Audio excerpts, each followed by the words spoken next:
Hi guys, for today's vlog ay mag-unbox ako ng CCTV na nabili ko sa Franwell. Bulb CCTV nga pala ito. Nabili ko lang ng 399 sa Shopee. So tara unbox na natin. Need nga pala nito ng software na V380 Pro sa Play Store. In my case na-install ko na. Last week kasi bumili rin ako ng CCTV sa shop na Franwell, ibang version naman nito na V380P2. Okay naman pagkakabalot niya. Complete at walang problema sa item. Ngayon makikita naman natin kung working talaga siya.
Kita naman guys, ayos naman item.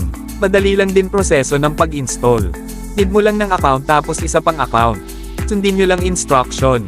Basic lang mga lodi. Basta malawak reading comprehension nyo. Easy lang. Malinaw camera. At umiikot. Bukod doon working din speaker niya. Medyo malabo nga lang magsalita kahit English. Working din motion detection niya. At night vision. Medyo. Satisfy ako sa nabili ko sa Franwell CCTV. Katulad din last week, kung rate ko ito item na ito, 4/5. Yan nasa sa inyo kung bibili kayo ng item o hindi. Maraming salamat sa inyong panunood. Like, share, follow and subscribe sa aking mga social media accounts kung nagustuhan mo ang video na ito. Marami pa akong e-post na nonsense na video. Basta may ma-e-vlog lang. At least original mga post ko.